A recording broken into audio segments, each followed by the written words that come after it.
Oui, le Père a envoyé Christ pour qu'il parte à la croix, qu'il supporte la sanction qui devait tomber sur chacun d'entre nous. Il a supporté cette sanction-là et il est mort et ressuscité. Et après cela, il va nous donner notre mission. Pour nous qui sommes sauvés, pour nous qui avons fait la paix avec Dieu, le Seigneur va nous dire, comme le Père m'a envoyé, moi aussi je vous envoie. Parce que le salut qu'il avait acquis au travers de sa vie, de sa résurrection, ce n'était pas pour nous seuls, c'était pour le monde entier.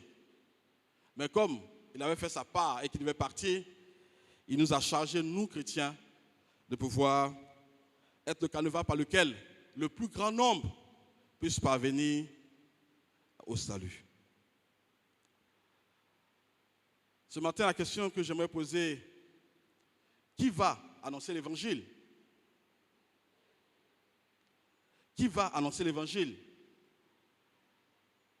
Je pose cette question parce que très souvent, on entend dire que c'est les pasteurs, c'est les évangélistes, c'est les diacres, c'est ceux qui sont au service de Dieu qui doivent annoncer l'évangile.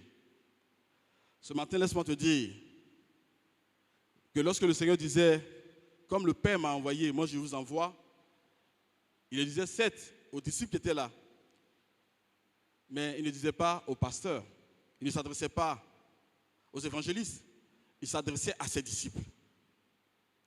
Donc en tant que disciples, nous devons être prompts à aller annoncer l'évangile. Donc c'est toi et moi qui sommes chargés d'annoncer cet évangile-là pour que le plus grand nombre puisse le connaître. Mais dans cette mission, nous avons besoin d'un certain nombre de choses pour que nous puissions parfaitement accomplir la mission.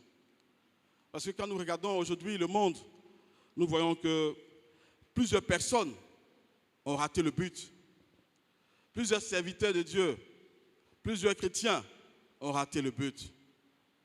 Parce que nous voulons faire les choses comme nous le pensons, comme nous le concevons. Alors que Dieu, en nous envoyant, avait prévu les choses, avait organisé les choses que nous devons pratiquer afin que nous puissions atteindre le but de la mission qu'il nous a confiée. Je prends le cas du Seigneur Jésus-Christ. Lorsqu'il était venu, son but c'était d'aller à la croix. Regardez, lisez la parole de Dieu, lisez les évangiles, et quand vous voyez tout ce que le Seigneur a fait comme acte, comme miracle, très souvent il nous est dit que lorsque le Seigneur fait des miracles, soit après il se dissimule, il s'échappe, très souvent il se cache, ou bien il part, ou bien même il demande à ceux à qui il a apporté la délivrance comme aux aveugles d'aller et de se présenter aux sacrificateurs, ceux qui sont chargés d'attester les guérisons. Mais pourquoi cela? Le Seigneur ne tirait pas la gloire de ce qu'il faisait sur lui. Il ne voulait pas que le monde puisse en ce moment précis voir en lui celui qui fait des miracles. Ce qu'il voulait, c'est qu'on puisse voir en lui celui qui a donné sa vie à la croix pour que le plus grand nombre puisse parvenir au salut. Il n'a pas voulu faire les choses comme il le voulait. Sa dernière prière dans le jardin de Gethsémani, lisez, vous allez voir, il nous a dit qu'il a prié à tel point que sa sueur est devenue du sang.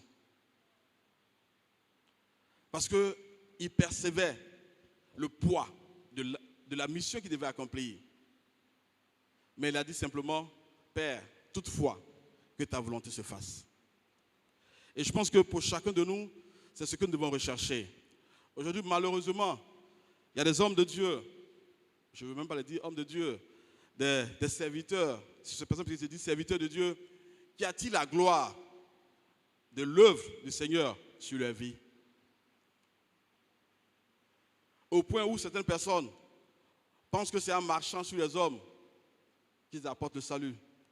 Au point que certaines personnes pensent que pour avoir la bénédiction de Dieu, pour avoir la grâce de Dieu, pour avoir le salut, il faut débourser de fortes sommes. Ils n'ont pas compris. Et ce matin, j'aimerais que nous puissions, au travers de la vie de Christ, que nous puissions voir les secrets de l'approbation de Dieu. les secrets de l'approbation de Dieu. J'aimerais que nous puissions voir ce que nous devons mettre, ce que nous devons pratiquer pour que Dieu puisse nous agréer dans la mission qu'il nous a confiée. Et nous allons voir cela en 3 points. Le premier point que nous allons ensemble débattre, c'est connaître notre position. C'est de savoir qui nous sommes. Parce que quand nous ne savons pas qui nous sommes, c'est difficile que nous sachions ce que nous devons faire. Le deuxième point sera la bonne connaissance de notre mission. Et enfin, le troisième point sera la communion quotidienne avec le Seigneur. Mais avant de voir ces 3 points, il est bon que nous puissions définir ce que c'est que l'approbation. L'approbation vient du verbe approuver. Et quand nous lisons dans le dictionnaire, approuver signifie simplement considérer quelque chose comme bon, juste, fondé, louable, y donner son accord, y donner son acceptation. Donc si nous voulons reformuler le thème que nous allons débattre, les secrets pour l'approbation de Dieu, nous pouvons dire que les secrets pour que Dieu nous trouve bons, justes et fidèles. C'est important que Dieu te trouve bon, juste et fidèle. Et pour nous aider à savoir comment est-ce que Dieu souhaiterait que nous puissions nous comporter pour que lui puisse nous trouver bons et fidèles, voyons ensemble le premier point qui est connaître de qui nous sommes. Est-ce que tu sais de qui tu es? Mes enfants diront, oui, nous sommes les enfants de monsieur et madame Quadio. Moi, je dirais, je suis le fils de monsieur Kofi. Mais est-ce que toi, tu sais de qui tu es? Je ne veux pas que tu puisses répondre sur le plan physique, mais sur le plan spirituel. Sais-tu de qui tu es? Dans le passage que nous avons lu tout à l'heure, le Seigneur nous aide à comprendre qui nous sommes. Parce que lui, il sait qui il est. Quand nous considérons le passage que nous avons lu, il a dit que le Seigneur avait 12 ans. Et selon la loi juive, à partir de 12 ans, il avait le droit d'aller avec ses parents participer à la fête de Pâques à Jérusalem. Et il est allé avec ses parents. Ils ont passé le temps pour la Pâques. Et après, il fallait retourner dans leur village. La Bible nous dit que ses parents ont quitté Jérusalem après une journée, pensant que Jésus était avec des connaissances. Après une journée, ils les ont cherchés, ils ne l'ont pas vu. Et ils sont revenus sur Jérusalem. Et pendant 3 jours, ils ont cherché le petit Jésus. La Bible nous dit qu'ils l'ont trouvé au temple, assis au milieu des anciens, et il était en train d'échanger avec eux. Marie, sa mère, s'adressait à lui et lui a dit, mon enfant, pourquoi est-ce que tu t'es comporté de la sorte? Ton père et moi, nous te cherchons avec angoisse. Et là, le Seigneur va rappeler à Marie ce qu'elle avait semblé oublier. Le Seigneur va lui dire, au verset 49, pourquoi me cherchez-vous? Ne savez-vous pas qu'il faut que je m'occupe des affaires de mon Père? Jésus a répondu à Marie et à Joseph, pourquoi est-ce que vous me cherchez? Ne savez-vous pas qu'il faut que je m'occupe des affaires de mon Père? Parce qu'à un moment donné, dans l'affection, Marie avait oublié qui était le Seigneur. Avait oublié ce que l'ange Gabriel lui avait dit sur cet enfant. Et tous les messages qu'elle avait reçus. Et quelque temps, quand Jésus avait été présenté au temple, le prophète et la bonne dame ont donné des paroles fortes. Et Marie avait oublié cela. Mais Jésus lui a rappelé simplement, ne savez-vous pas que j'ai occupé des affaires de mon Père? Et en le disant, il rappelait qu'il avait une mission. Cette mission-là, qui lui avait été confié par son père. Et ce matin, j'aimerais que nous aussi, nous puissions nous poser la question. Est-ce que tu t'occupes des affaires de ton père? Est-ce que tu as le fardeau d'occuper des affaires de ton père?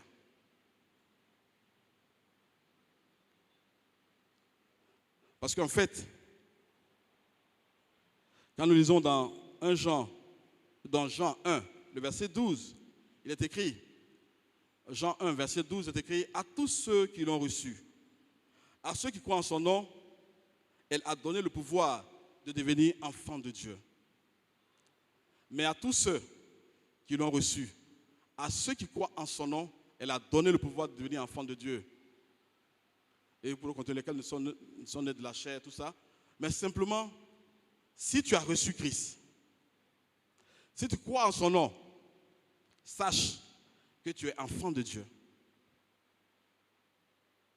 Très souvent, nous oublions cela. Nous pensons que nous sommes des hommes errants sans savoir où aller, où nous sommes des hommes qui errent, ou bien comme des animaux qui errent sans propriétaire. Attention, si tu as cru en Christ, si tu l'as accepté comme ton sauveur, la Bible dit qu'il t'a donné le pouvoir de devenir enfant de Dieu. En fait, par le Saint-Esprit qui vient en toi, désormais, tu es enfant de Dieu. Ce qui nous fait co-héritier avec Christ. On aime bien le chanter. Mais c'est une vérité, il faut que nous puissions l'intégrer à notre être et que nous puissions y vivre par rapport à cela.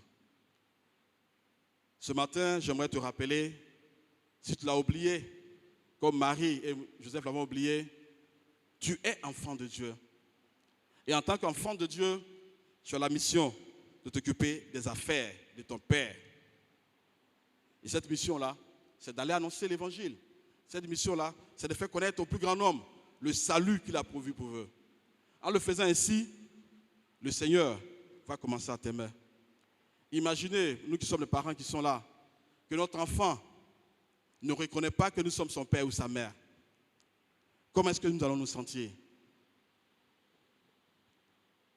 Comment est-ce que nous allons nous sentir si ton fils, ta fille, ne te reconnaît pas comme son père, ne te reconnaît pas comme sa mère? Comment vas-tu te sentir? Est-ce que tu vas l'approuver? Est-ce que tu vas l'aimer? À plus forte raison, notre Dieu qui a donné sa vie pour nous, a donné Christ pour qu'il meure sur la croix pour nous. Pensez-vous qu'il va nous aimer? Pensez-vous qu'il va nous approuver? Parce que Dieu nous aime, même en tant que pécheur, mais pensez qu'il va approuver avant de nous approuver? Je pense que non.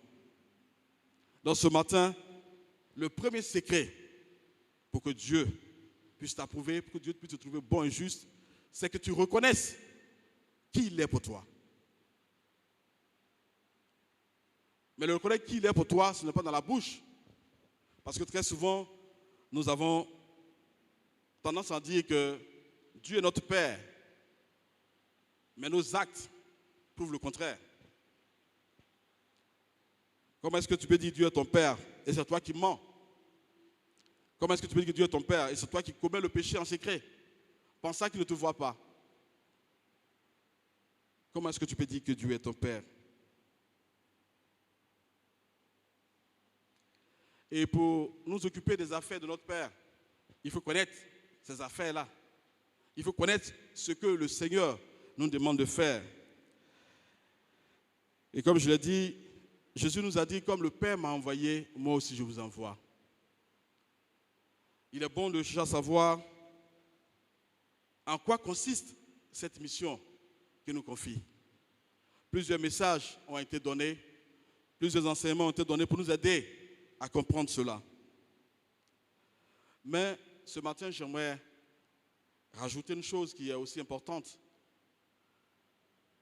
Pour mieux connaître la mission que le Seigneur nous a confiée, il est bon que nous puissions connaître la parole de Dieu. Il est bon que tu connaisses la parole de Dieu. Pour connaître la parole de Dieu, il faut que tu puisses lire ta Bible. Tu puisses l'étudier et que tu puisses mémoriser des versets. Mais en lisant la Bible, tu ne peux pas comprendre tout le mystère de la parole de Dieu de par toi-même. La Bible est un livre qu'on ne lit pas comme tous les autres livres. Nous avons des livres de littérature que nous lisons, qui parlent d'un certain nombre d'événements. Nous avons des livres scientifiques que nous lisons, qui nous donnent des instructions sur des choses scientifiques que nous voulons faire. Mais la Bible, quand nous la lisons, nous avons besoin d'être instruits par l'Esprit de Dieu. Si tu t'approches de la parole de Dieu, je ne veux pas dire dans la chair, mais sans demander l'assistance de l'Esprit de Dieu pour que tu puisses comprendre les passages que tu lis, il te sera difficile de comprendre la profondeur de ces paroles-là. Je ne sais pas si cela vous est arrivé. Vous lisez, il y a des versets que vous lisez à plusieurs reprises, mais à chaque fois que vous lisez le verset, l'Esprit de Dieu vous révèle une certaine facette du message de Dieu pour vous. Et le même verset, en le lisant plusieurs fois, vous allez découvrir par l'Esprit de Dieu la profondeur des choses que peut-être que vous n'avez pas compris la première fois, mais que l'Esprit de Dieu vous révèle, parce que l'Esprit de Dieu juge que cela est important pour vous. De nos jours, malheureusement, ce matin, je ne veux pas nous indisposer, mais si je vous posais la question, ce matin, nous qui sommes là, en tant que chrétiens, est-ce que, de façon fidèle, nous avons lu notre Bible au cours de la semaine dernière? Est-ce que nous avons étudié la parole de Dieu? Est-ce que nous avons médité? Est-ce que nous avons mémorisé un verset pour le garder dans notre cœur au cours de la semaine dernière? Je ne veux pas nous indisposer parce que malheureusement, beaucoup de chrétiens ne prennent pas le temps de lire et d'étudier la parole de Dieu. On vit sur nos connaissances. Oui, ça fait 10 ans que je suis chrétien, ça fait 20 ans que je suis chrétien. On vit sur des acquis. Mais laissez-moi vous dire, de la même manière que tu vis sur ton compte, ça veut dire que tu as un compte en banque, il y a un certain montant dessus, et que chaque fois tu dis je ne travaille plus, je ne fais plus d'efforts, je ne l'alimente plus, et chaque fois tu adhères un peu. Au bout d'un certain temps, ça sera vide. C'est la même chose. C'est la même chose sur le plan spirituel. Un corps qui dit, voilà, je me suis nourri, je mangeais, je suis bien rassasié. Donc je pense que pendant 5 jours, je ne vais pas manger. Au bout du 3e jour, le corps va réclamer un certain nombre de choses. C'est la même chose pour notre vie chrétienne et pour notre relation avec Dieu. Nous avons acquis des connaissances, le temps où nous avons médité la parole de Dieu. Mais à un moment donné, si nous laissons la méditation, si nous laissons l'étude de la parole de Dieu, il y a des choses qui vont nous manquer. Et le deuxième secret, c'est l'étude de la parole de Dieu. Ce matin, tu ne peux pas être bon évangéliste si tu n'étudies pas la parole de Dieu. Tu vas aller, tu vas dire des choses. L'esprit est souverain. La Bible dit que c'est l'esprit qui convainc les cœurs. Mais nous, Dieu veut nous utiliser, veut que nous soyons un canevas pour annoncer l'évangile. Mais comment est-ce que tu peux annoncer l'évangile si tu ne la connais pas? Parce que tu vas aller dire à quelqu'un, oui, Jésus est mort sur la croix. Mais le gars va dire, au moment présent, mon problème, ce n'est pas que Jésus soit mort à la croix. Mon problème, c'est que j'ai une maladie. Et je veux que tu pries pour moi. Mais si tu ne lis pas la parole de Dieu, tu ne sauras pas les promesses que le Seigneur a faites. Parce que la Bible dit, lorsque vous allez annoncer l'évangile, voici des choses qui vont vous accompagner. Et parmi ces choses, il y a le don de guérison. Mais si tu n'as pas mis la parole de Dieu, comment est-ce que tu sauras en ce sens précis que Dieu a pourvu, Dieu a déjà pourvu pour la guérison de cette personne-là? Comment est-ce que tu vas te baser sur cette promesse de Dieu? Tu ne la connais pas. En fait, quand nous mettons la parole de Dieu, cela nous aide, premièrement, à grandir spirituellement. Deuxièmement, quand nous méditons la parole de Dieu, cela nous donne de connaître les promesses de Dieu. Je suis malheureux quand je vois les gens qui veulent voyager, qui veulent avoir des visas, qui sont obligés d'aller payer des sommes. Le Seigneur n'a pas dans sa parole qu'il va te donner un visa, te donner un travail, te donner un mari. Et pour cela, il faut que tu payes. Le Seigneur n'a pas dit ça dans sa parole. Lisons la parole de Dieu. Il y a des promesses qui y sont. Le Seigneur nous a promis d'être toujours avec nous. Et lorsque nous faisons des choses qui sont conformes à sa volonté, il agit pour que son nom soit glorifié.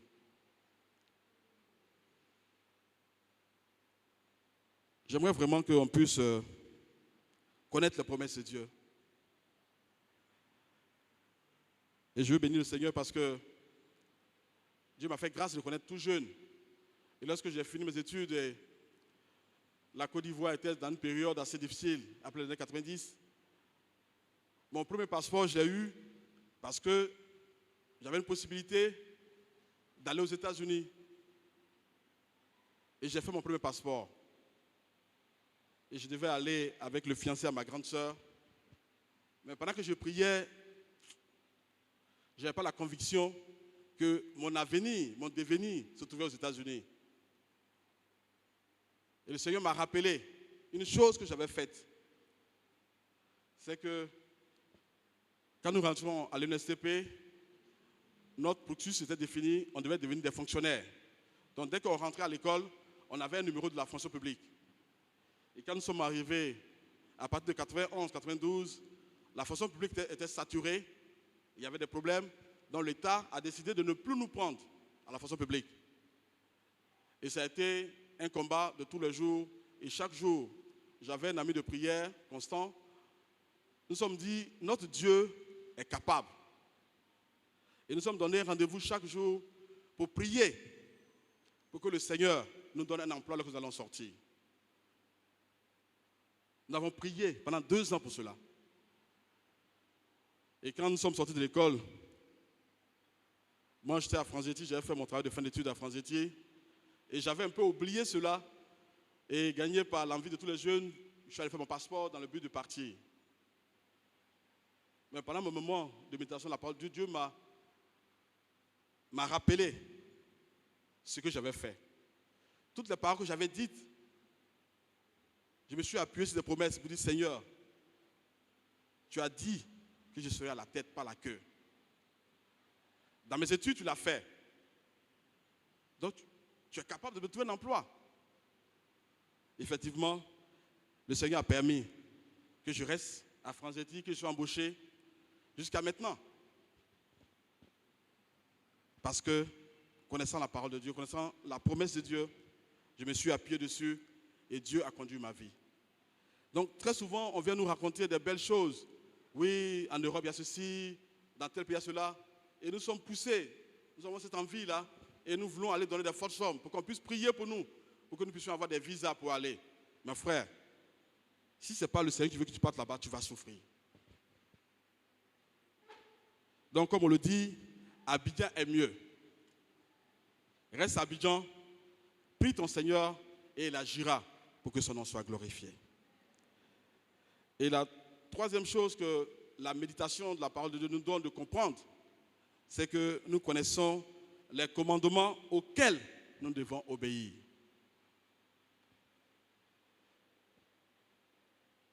Pour réussir dans la mission que le Seigneur nous a confiée, nous devons connaître les commandements que Dieu a prévus dans sa parole.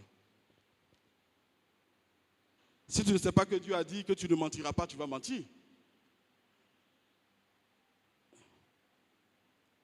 Et plusieurs versets nous encouragent à cela. Plusieurs versets de la parole de Dieu nous encouragent chaque jour à rechercher la nourriture spirituelle, qui est la parole de Dieu. Vous pourrez lire 1 Pierre chapitre 2, le verset 2, Jacques chapitre 1, le verset 22. Et nous allons voir le troisième secret pour réussir la mission, mais surtout pour que le Seigneur puisse nous aimer. Je vous invite à lire la vie du Seigneur Jésus-Christ. Lui-même en tant que fils de Dieu, vous verrez qu'il prenait un temps chaque jour pour être en communion avec le Père. Il nous a dit que quand vous lisez, vous verrez que plusieurs fois, avant le lever du jour, le Seigneur se retirait pour aller prier. Oui, si nous voulons être approuvés par Dieu et réussir notre mission, nous devons avoir une communion quotidienne avec le Seigneur. C'est notre troisième secret. Mon frère, ma soeur, est-ce que tu as une communion? Tu as un temps de rencontre quotidien avec Christ? Est-ce que tu as un temps quotidien de rencontre avec Christ? Oui, quand nous regardons le cours de la vie, les choses, la vie tellement s'accélère, on peut être distrait. On peut dire oui, je vais être en retard, je vais courir. Pour ça, je n'ai pas le temps pour méditer la parole de Dieu. Ce matin, j'aimerais nous encourager parce que le secret d'une vie chrétienne forte, c'est un temps de recueillement quotidien. Nous devons passer un moment seul avec Dieu dans l'étude de sa parole et dans la prière. Oui, quand nous passons ce temps devant le Seigneur, il y a beaucoup de bénédictions que le Seigneur nous donne. Et je vais en citer quelques-uns. Quand nous lisons 2 Corinthiens 3, 18, nous verrons qu'il nous a dit que nous regardons comme dans un miroir, je paraphrase, regardons comme un miroir. Mais le fait de ce regard-là se dépeint sur nous, au point où, de façon quotidienne, de plus en plus, nous arrivons à ressembler à Christ. Regardez la transfiguration. Jésus est allé et dans la communion sur la montagne, il nous a dit que quand il est revenu, son visage était brillant. Et regardez Moïse, quand il est allé sur la montagne rencontrer le Seigneur pour recevoir les commandements, il nous a dit quand il est revenu, son visage était brillant comme le soleil, au point où il était obligé de mettre un voile. Donc si chaque jour, tu cherches à avoir un temps avec le Seigneur, il y a une chose qui va se produire. La présence de Dieu va se répandre sur toi. Quand tu vas sortir, on va dire, Madame, vous êtes rayonnante. Monsieur, vous êtes tout beau. Pourquoi? Parce que la présence de Dieu va dépendre sur toi. Mais cette beauté, ce n'est pas seulement la beauté physique. C'est la beauté intellectuelle. C'est la beauté relationnelle. C'est la beauté de ce que tout le monde recherche. L'aisance. Il ne te manque rien. Mais c'est quand de la présence de Dieu que ces choses se produisent. Et lorsque nous nous approchons de Dieu, de plus en plus, nous ressemblons au Seigneur. Lorsqu'une situation arrive qui doit nous ébranler, nous sommes zen. Parce que nous savons que Dieu est à la barre. Ce matin, recherchons la présence de Dieu. Et aussi, quand nous lisons 1 Corinthiens 2, 12, il nous a dit que dans cette présence-là, Dieu nous révèle sa volonté. Quand tu es dans la présence de Dieu, présent quotidien avec Dieu, que tu pries, Dieu te révèle ta volonté. Certaines personnes vont en témoignage pour dire que Dieu m'a convaincu que c'est telle personne que je devais épouser. Mais parce que j'étais avec Dieu, dans la présence de Dieu, et Dieu nous a révélé ce qu'il devait faire. Et dans la présence de Dieu, nous apprenons à connaître le Seigneur. Et connaître Christ, c'est la plus grande bénédiction. Ce matin, nous voulons des richesses. Mais laissez-moi vous dire que connaître Christ, c'est la plus grande des bénédictions. La plus grande des bénédictions. Et pour avoir cette bénédiction, il faut passer du temps. Oui, il y a un prix à payer. Si nous voulons connaître le Christ, il y a un prix à payer. Et ce prix, c'est de faire violence sur nous-mêmes. Il faut prendre le temps avec lui. Le Seigneur a été un modèle pour nous. La Bible nous dit qu'il se levait avant le jour. On est tous là, on sait que la période de la nuit, une des périodes de la nuit, où le sommeil semble très intéressant, c'est à l'aurore. On a envie de continuer le sommeil. Mais il est dit que pendant ce temps, le Seigneur sortait pour aller avoir un temps avec son Père. Oui, nous aussi, si nous voulons connaître la bénédiction qui vient de la présence de Dieu, il est bon que nous puissions payer le prix. Et ce prix-là, nous devons le faire.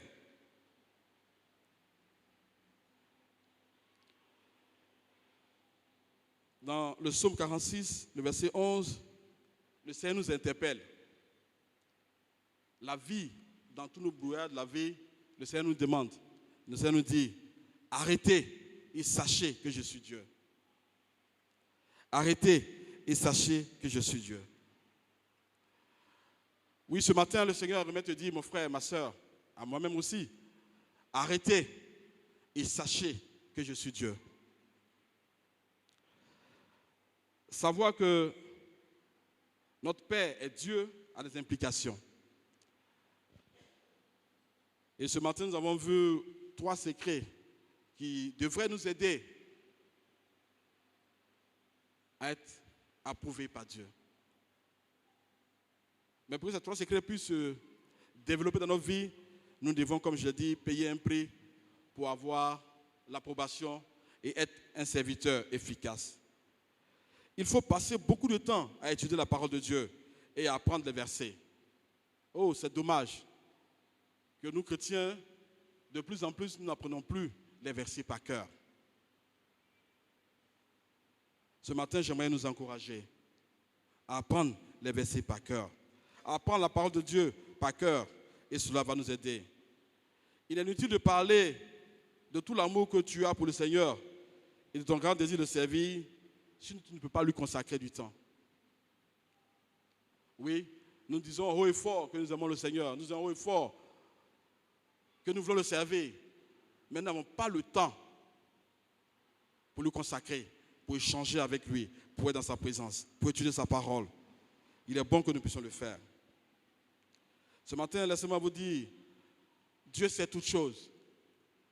Il sait quand nous sommes sincères et quand nous ne le sommes pas. Dieu sait ce dont tu as besoin, ce que j'ai besoin. Donc, mettons en avant les affaires de Dieu. Dieu sait que nous avons besoin de manger. Dieu sait que nous avons besoin d'argent pour faire face à nos différentes charges. Mais Dieu aimerait que, comme Jésus l'a dit, que tu t'occupes de ces affaires, que tu mettes en premier lieu les affaires. Et la clé du succès pour le chrétien que tu es, c'est d'accorder la première place à Dieu. Et pour terminer, lisons 1 Samuel 2, 30 pour voir ce que nous recevons lorsque nous mettons le Seigneur en première place. Lorsque nous avons le désir d'honorer Dieu. 1 Samuel 2, 30.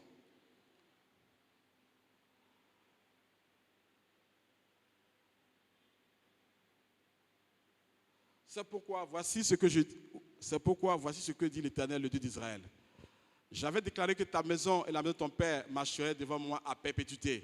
Et maintenant, dit l'Éternel, loin de moi. Car j'honorerai celui qui m'honore, mais ceux qui me méprisent seront méprisés. Amen. Quand vous lisez ce verset, vous voyez que le Seigneur dit, j'avais fait une promesse d'être toujours avec toi. Mais la condition pour que je sois toujours avec toi, c'est que tu puisses m'honorer. Parce que moi, Dieu, j'honore ceux qui m'honorent. Mon frère, ma soeur, si nous voulons que Dieu puisse nous honorer, que Dieu puisse dire, bon serviteur, il est bon que tu puisses honorer Dieu. Et honorer Dieu, c'est avoir à cœur d'accomplir les choses de Dieu. C'est avoir à cœur de partager le message du salut. Mais pour le partager, il faut que tu puisses être en communion avec Dieu. Alors, le Seigneur sera fidèle à sa promesse de toujours avec toi et de t'honorer. Ma prière ce matin, c'est que chacun de nous puisse être trouvé fidèle et que nous puissions être honorés par Dieu. Amen. Nous allons ensemble nous tenir debout, nous allons prier. Demander à l'Esprit de Dieu de conduire toutes choses pour que son nom se soit glorifié. Prions ensemble. Seigneur, nous voulons te dire merci pour ce temps d'écoute de ta parole. Seigneur, merci parce que tu te plaît de nous rappeler des choses que soit nous savions ou que nous ne connaissions pas. Mais Seigneur, ton désir dans tout cela, c'est que nous puissions être déclarés justes devant toi. Saint-Esprit, ce matin, je prie que ces paroles que tu nous as données, tu puisses le mettre à cœur à chacun de nous, que nous puissions connaître notre position en toi. que nous puissions avoir un temps d'étude de la parole de Dieu, de sorte à ce que nous sachions quelle est la mission que tu nous as confiée. Et Seigneur, enfin, donne-nous de prendre du temps avec toi, parce que c'est dans ta présence que nous sommes enrichis. C'est dans ta présence que, Seigneur, tu nous donnes la guérison, mais c'est dans ta présence que tu donnes la révélation et la bénédiction. Seigneur, ce matin, je prie que ce soit notre partage pour que la gloire et l'honneur et l'élévation te reviennent à jamais dans nos vies. Au nom de Jésus. Amen.